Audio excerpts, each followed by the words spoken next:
The Quiet Revolution was a time of advocacy for French language rights and modernization in Quebec's government and Greater Canada. During the 1960s and 70s, conflict over French rights, education, government modernism, and openings for French Canadians in higher skilled jobs took place.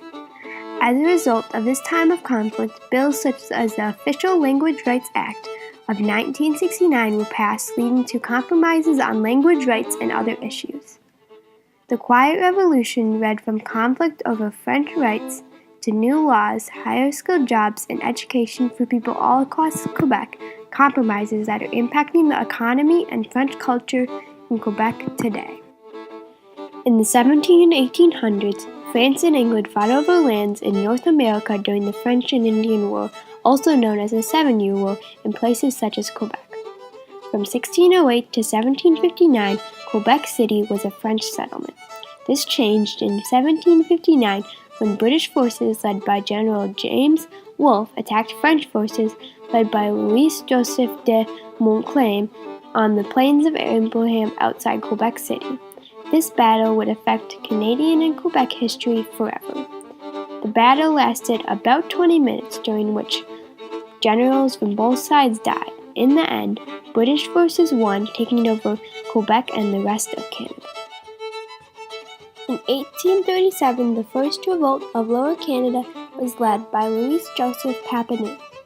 Louis-Joseph Papineau's forces, the Patriots, consisted of French nationalists and few but some American volunteers. The unprepared, badly trained, and small Patriot forces were easily defeated by the British Canadian forces. The defeat of the Patriot forces ended in robbery, burning, and other acts of violence in French villages. Another similar revolt happened in Upper Canada. This revolt was led by French settler William Lyon Mackenzie as another attempt at revolting against the British government. This revolt failed but did not end tensions between Anglophones and Francophones in Quebec. In years and decades following the Seven-Year War, Quebec's government would be mostly conservative and controlled mainly by English politicians that had many ties with the Roman Catholic Church. As well, many French Canadian citizens lived isolated in their own communities and feared political domination. Across Canada and worldwide, many citizens and politicians were unaware of the underdeveloped and undereducated lifestyle of many French Canadians. Tensions between Anglophones and Francophones were growing in the late 1950s and early 1960s. Many people were moving to Quebec's major cities, urbanizing Quebec. In 1959, the premier and leader of Quebec, Maurice Duplessis, died, and along with him an era of conservative rule under his party Union Nationale.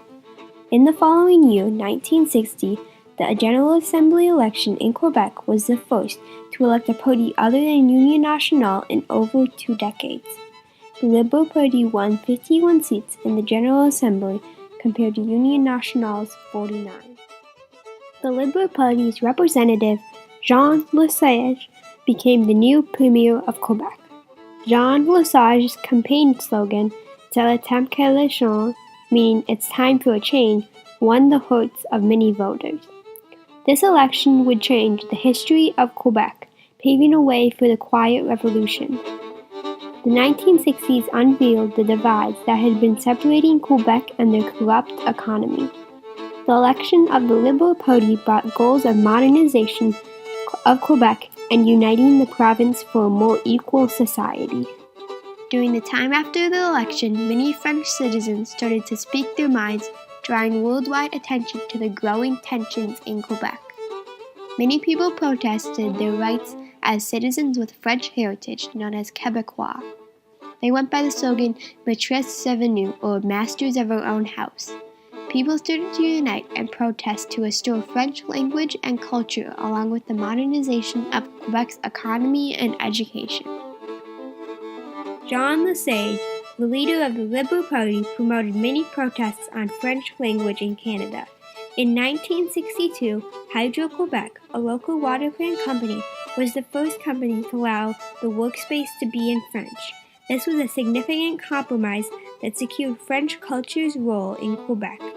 In 1969, the Official Language Rights Act made Canada a bilingual country speaking both English and French. This act was a result of the many protests and marches that made up the Quiet Revolution, named because of its mainly peaceful protests that would change all of Canada. Bill 101 and the creation of the Department of Education were also major decisions passed at this time. Bill 101 stated that all public schools in Quebec had to be taught in French. However, all citizens of Quebec whose parents had been educated in English had the choice to go to an English public school. The 1960s Quiet Revolution grew from conflict between Anglophones and Francophones to new laws that would strengthen the undereducated French community into a stronghold for French culture. In the 1980s and 90s, separatism was on many minds. Political parties such as Bloc Québécois and Parti Québécois were formed as a part of a growing separatist movement. In 1980, Parti Québécois, PQ, led by René Lévesque, proposed a referendum for Quebec sovereignty. The people of Quebec were given a chance to vote to negotiate a new constitutional agreement with the rest of Canada based on the equality of nations, as written in the referendum draft. The result of the vote was 60% no and 40% yes. Although many people thought that the vote would lean towards yes, many people in Quebec were proud to be Canadian.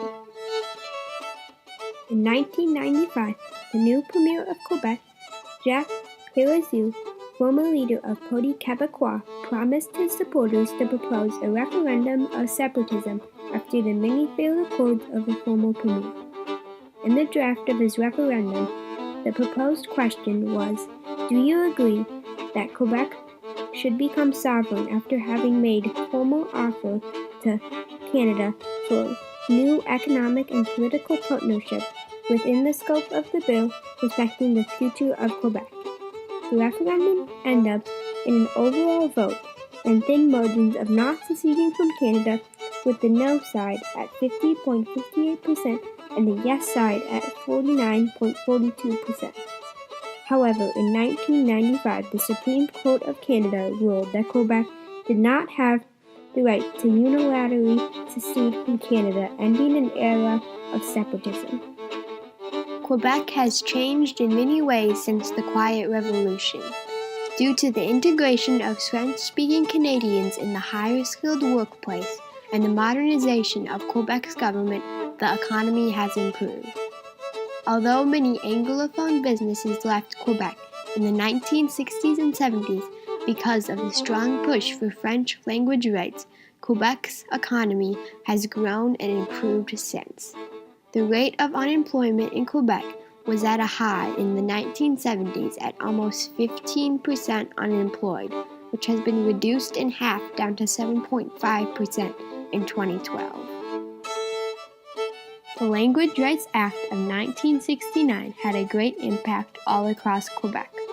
Over the past decade, the number of Quebec citizens that speak French in their homes has been around 90%, and very few people still speak English in their homes.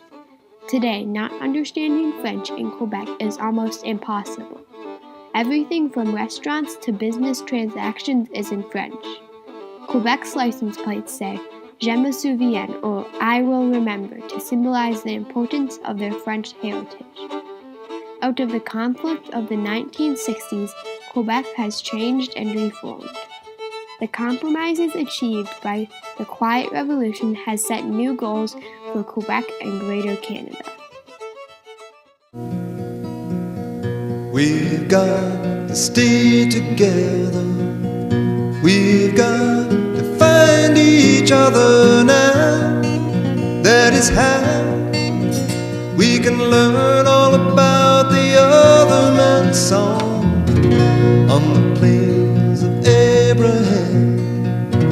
When they set the